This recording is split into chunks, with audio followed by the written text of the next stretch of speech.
अस्सलाम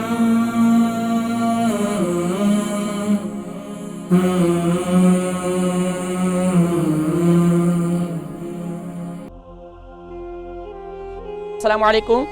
जी वालेकुम सलाम। जी मेरी कौन बहन? जी मैंने पूछना था कि ये आपने बताया ना शुगर के लिए कि मेथी खाएं, लेकिन जब मैं मेथी खाती हूँ मुझे बहुत गर्म लगता है।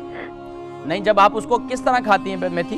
पानी में डाल के। ये नहीं मुझे पता था कि उबला हुआ पानी में, ठंडे पानी में डाल देती थी। नहीं, इसको आप डालेंगे तो उसकी तासीर जो है ना इंशाल्लाह मुतदिल हो जाएगी इंशाल्लाह। आप तो इसी तरीके से इस्तेमाल करें। हो जाएगा। अगर फिर भी ज्यादा गर्मी लगती है तो 2 इंजीर भी साथ में घीली कर लिया करें। अच्छा, 2 इंजीर साथ ही मिक्स कर लो? जी साथ ही, यानी 2 चमचे मेथी दाना डाल दें और 2 इंजीर डाल दें, तो सुबह उठकर ये दोनों मिलाकर खाएं। नहीं तो मुझे बहुत ऐसे गर्म होते हैं ना, सर में घबराहट सी हो जाती है। नहीं, आप इसके साथ इंजीर इस्तेमाल करें, आपको इंशाल्लाह फायदा होगा इंशाल्लाह।